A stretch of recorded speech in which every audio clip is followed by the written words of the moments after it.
Uh-oh.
On your face, see you bounce back to the corner, like laughing or everything else. How much like of a buzz does it give you having a fight and doing your job? That's what it is. Yeah, I have the best job ever. For me, I have the best job ever. For someone else, you might not want to get in the ring and fight. But for me, this is what I wanted to do since I was like 8 years of age, probably even younger, to be honest. So I'm living the dream. 100%. His native Liverpudlian Chloe Watson, who only saw action once this year, though it was supposed to be two. She was supposed to have a fight with Poland's own Jasmina Sopotnicka, but I remember that fight got called off. I remember that Chloe became ill or suffered an injury. It was supposed to be for the EBU flyweight title, flyweight.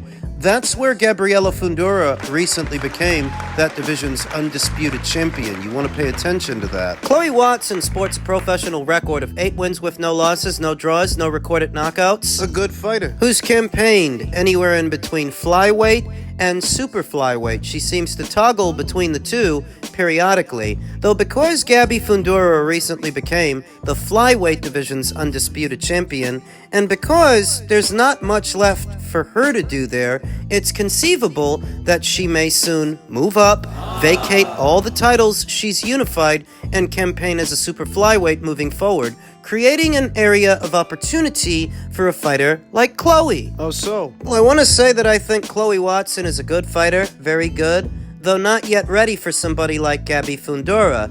Thus, winning a title or titles from Gabby, that's out of the question. Gabby would probably knock her out. But if Gabby's not around, that betters Chloe Watson's chances of picking up a title or titles if they all go vacant in the not-so-distant future. Chloe Watson saw action about 3 times last year and 3 times the year before that. Usually keeps a good schedule of activity, even though she only fought once this one. A Wasserman Promotions fighter. Wasserman, that's Kale Sorland, that's Nisei Sauerland. Well-to-do promotional outfit with a lot of experience that does a decent job of keeping Chloe Watson active. I'm going to assume that that partnership is ongoing. The fight she was supposed to have with Jasmina Sopotnicka, that was going to be a Wasserman Promotions show. So I'm going to assume she's still with them. And if she is, they can finagle a situation to where if a title goes vacant in the not-so-distant future, she can fight for it at flyweight. Or, if she doesn't want to boil down to flyweight, they can set something up with one of the champions at super flyweight, of which there are 4. Irma Garcia of Mexico, who holds the IBF title. Ashley Gonzalez, also of Mexico. She's got the WBC. Mizuki Hiruta of Japan has the WBO, and Clara Lescurat of Argentina has the WBA. Chloe can go after one of them. She could do that. Boundless opportunities anywhere in between flyweight and super flyweight. Those are deep divisions, even if they're not that talked about. You don't think they're going to reschedule the Jasmina Sopotnicka fight? Well, I haven't heard anything about them rescheduling the Jasmina Sopotnicka fight for the EBU title. Seems like a needless risk. Jasmina Sopotnicka is a hot potato. That's a high-risk, low-reward opponent. She thoroughly outclassed a then unbeaten Maisie Rose on a Matchroom show. You don't really gain much rolling the dice with Jasmina Sopotnicka. She's gonna make you work, perhaps too hard. Thus, I don't get the sense that the people at Wasserman and Chloe Watson's handlers are gonna push to reschedule the fight with Jasmina. I think they're gonna go in another direction. Something bigger, something better. She's an interesting one, Chloe Watson. Though in divisions as deep as flyweight and super flyweight, it's a proverbial minefield. Gotta tread carefully. Curious to see how her 2025 is going to be. Not that active in the previous year. Will she be more active in this one? We'll see. She's definitely one to watch out for. One of the better unbeaten up-and-comers anywhere at or around these weights. Men's bantamweight news. Reigning WBC bantamweight champion Junto Nakatani is not setting a time frame for a Naoya Inoue super fight. Japanese star Junto Nakatani has enjoyed a huge year, but 2025 is likely to get even bigger. The pound-for-pound hero scored important victories over Alejandro Santiago in 6 rounds and Vincent Astrolabia in 1, and Tasani Salapat, CP Freshmart, also in 6 rounds this past year. Being able to fight 3 times is great, and being able to get wins on those is even better, Nakatani told Boxing Scene. Boxing in Japan is enjoying a boom period. Events like the Tokyo Dome show with Naoya Inoue and Luis Neri in May, and the multi-world title double bill in October, both made headlines for the right reasons, and Nakatani is happy to be a part of that. I'm able to represent Japan, and I'm very honored to do so, Nakatani said. Being able to prove to the world that Japanese fighters are strong is definitely something that I'm very proud of. Nakatani is 29-0 with 22 KOs. The 26-year-old southpaw from Sagamihara, Kanagawa is widely heralded as a pound-for-pounder. A 3-division champion already. He debuted as a bantamweight in February of last year. Opposite the ring, Alejandro Santiago, then WBC champion, knocked him out and has since successfully defended the green belt 2 times. So he ain't been at bantamweight all that long, just under a year, just under. 1 month shy. He has yet to unify a title there. There are 3 other champions waiting. But they're not as good as he is. I want to establish myself as a great bantamweight and possibly move up in weight, but it will be a year of challenges for me, he explained. Looking ahead, Nakatani, the WBC bantamweight champion, said he does not know the brilliant Inoue well, but understands that there is much speculation that they could meet this year. Nakatani, however, remains respectful and might even have a longer-term vision for the contest that has whet the collective appetites of fight fans around the world. I'm not setting any time frame. Next year, maybe further on, said Nakatani. I really don't know, but it's something I'm looking forward to. It'll be a big fight, not just in Japan, but around the world. He, Inoue, is rated as one of the top pound-for-pound fighters, and along with that, I have a lot of respect for him, and I am influenced by him. I want to improve my rankings in the pound-for-pound as well. Asked whether he could be the next king of Japanese boxing to follow Inoue, Nakatani said, there are a lot of talented boxers in Japan, and it's not to say that one is king as there is so many different styles, but if we can get the whole of boxing in Japan lifted up to a higher level, I think that would be our accomplishment that we want to achieve. That's refreshing. What is? A fighter who sees himself as part of a collective, a cumulative, a fighter who takes the time out to acknowledge his contemporaries and not aggrandize himself the way so many fighters in the West, Fighters in America. ask any unbeaten up-and-comer coming through, he thinks he's God's gift to boxing already. No humility, no humbleness. Where here you have Big Junto, Junto. who's already an accomplished fighter. He's a 3-weight champion. But he's gracious, he's humble. And I can appreciate that humbleness as opposed to the narcissism and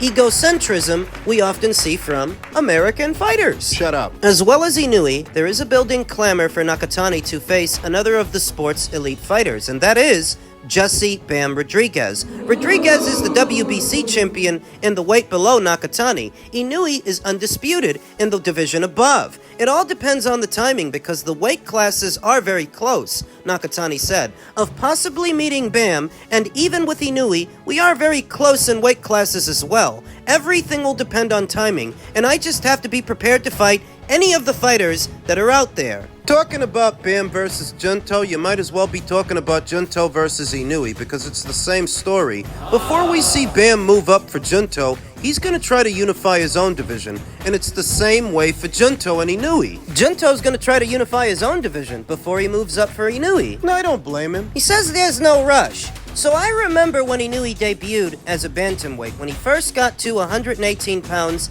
in 2018. He was in that division for 4 years before becoming its undisputed champion. Now, there were some outlying factors, like the global shutdown, the pandemic, that slowed things down, and approximately 4 years would pass before he finally unified the whole division and moved up. So when you think about that, and you think about Junto, and how Junto's only been at 118 for about a year now, I see why there's no rush. I mean, Inoue wasn't on the clock when he unified the bantamweight division, so why should Junto? what's the rush? Inoue's not rushing to move up to 126 like Junto's not rushing to move up to 122. No rush. They respect each other a lot more over there than the fighters do over here. Fighters over here are very quick to take shots at each other. That gets boring. When I see fighters respecting each other, that communicates to me that they also respect themselves. Respect themselves, their opponents, and the sport enough that when the time comes, they're going to take each other seriously. The preparation is going to be serious. There is wisdom and virtue in respecting your would-be adversary, your quarry. Your opponent. You show that respect in the preparation, in how you get ready. I remember that the great Lao Tzu once told me, What?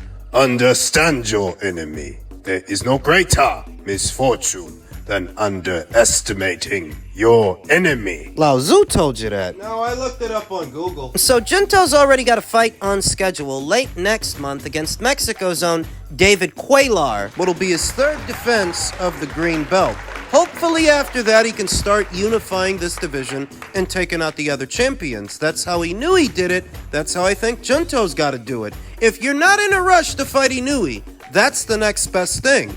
Unifying your division. Some have already tabbed Junto as the man to slay the monster, defeat Inoue, but he doesn't seem to be in a rush to do that. He's big for the weight and we know he's strong. He's a southpaw, a crafty one. Inoue has fought his fair share of southpaws, though, hasn't he? Marlon Tapales, Luis Nery, TJ Duhaney. Hopefully MJ Akhmadaliev later on this year. I want to see that fight. He's a southpaw. See what I'm getting at?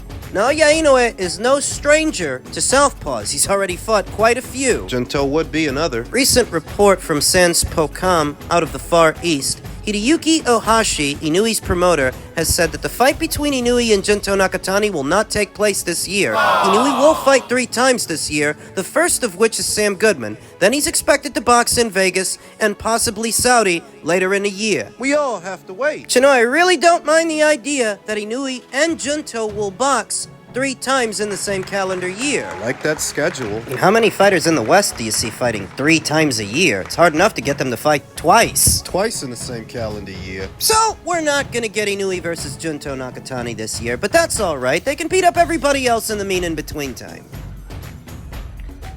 What's good? I'm back again, the biggest hater in the sport of boxing. Yo, real quick, just got done. I woke up 3 a.m. I don't know, someone told me to study Canelo, study Crawford. Crawford about to beat the shit out of Canelo Alvarez. I'm letting y'all know right now, he about to beat the brakes off of Canelo Alvarez. Yes, he is. Timothy Bradley, not one to hold his tongue, has some very strong opinions about what could be the Canelo versus Crawford fight in the coming new year. Now that we're reining it in officially, we can start talking about it and what it's going to look like. That's a tough part. Imagining what that fight is going to look like. It's the fun part, too, imagining what the fight is going to look like. But when it comes to 2 fighters as good, as experienced, and as dominant as these two, Crawford. Trying to get an image of anyone beating Terence Crawford or dominating Terence Crawford is difficult because it is so much the opposite of what we've seen in his career. He's the one that does the dominating. He's a bad man. So is Canelo. This isn't Victor Postal or Julius Longdongo we're talking about here. It's not Jeff Horn. It's not Errol Spence. It's not Israel Madrimov. It ain't Ricky Burns and it ain't Ray Beltran. So I imagine that movement is going to be a big part of Terence Crawford's game plan, staying mid-range to outside, just outside enough that if Canelo tries for a shot, he can step out, be out of range. Remember that Terence Crawford has long arms. Longer arms than Canelo Alvarez. So from the right range, he can touch him and be out of range of Canelo's punches. But Canelo's not just anybody. Canelo cuts off the ring really well, counters really well, applies pressure on bigger, much bigger guys than he is, and much, much bigger than Terence Crawford. Can Terence Crawford really box around this guy for 36 minutes, and out of what stance? Is he gonna fight him orthodox? Is he gonna fight him southpaw? There's a caveat. While Terence Crawford does some of his best work from out of the southpaw stance, it does leave him susceptible to right hands, straight right hands. Like the one Igis Kavaliauskas hit him with at 147, and all the right hands that Israel Madrimov landed in his last fight at 154. He cannot let Canelo Alvarez hit him like that, no sir. So that's where staying mid-range to outside on your toes comes into it. That if you get the sense Canelo's trying to catch and counter, you can step out and be out of range of that counter. Easier said than done. I think it's a safe bet that Canelo will be the aggressor and Terence will be the defender. You can't afford to swap punches with this guy mid-range to inside, so you've got to stay mid-range to outside on your toes, moving around. As Canelo comes closer, you try to catch him. Mitigating the exchanges and how many chances you take, though pot-shotting from the outside is easier said than done. Canelo Alvarez has fought his fair share of punchers. Very big punchers and very big guys. Bigger than Terence Crawford, to where if you can't get this guy's respect and you can't keep him out, you're in trouble. You're gonna end up like Jermell. Feel the wind in his punches or the brunt of the impact, and you decide, this guy hits too hard, I can't stand in one spot for too long. You're gonna end up fighting the fight that Jermell Charlo fought. And we saw how that went. Spent the whole goddamn night on his bike. Could Terence Crawford end up doing that? Well, I would say that Terence has a lot more dog in him than a Jermell Charlo, and that he's a better boxer in terms of nuts and bolts boxing. He's a better boxer than Jermell. In that fight with Canelo, we saw Jermell Charlo mentally check out. Realized he wasn't going to win that thing, so he decided, well, as long as I don't get knocked out, I'll be okay. And I don't think Terence Crawford's that kind of guy, that kind of fighter. That he's gonna mentally check out? There are a lot of ifs in association with this fight, which is why it's so hard to imagine. There are a lot of variables, a lot of questions. Can Terence box around this guy for 36 minutes? Because if he can't, Canelo's gonna close the distance and get off big punches, bigger than Terence is used to. This would be his first fight at 168. I know he's a great fighter, but he's only human. remember the damage that Canelo Alvarez did to Callum Smith's arms, punching his arms deliberately. The old Rocky Marciano tactic. Brutalize the guy's arms to where it's hard to keep him up, hard to lift him. To the untrained eye, it may seem like Canelo is wasting punches on the other guy's guard, not realizing it's deliberate. He's doing that on purpose. He's trying to injure the guy's arms. And don't forget that the added weight may slow Terence Crawford down. It's his first fight at 168. Obviously, by now, Canelo is fully acclimated to this division where Terence Be popping his cherry. Yet Timothy Bradley is so sure, so confident that Terence Crawford is going to brutalize Canelo. I gotta see it to believe it, because I saw Canelo Alvarez in there with Dimitri Bivol. Much bigger guy than Terence Crawford, great boxer. And even though Dimitri won, he didn't brutalize Canelo. He beat him, but he didn't ragdoll him. You're telling me Terence Crawford's going to do that? I gotta see it to believe it.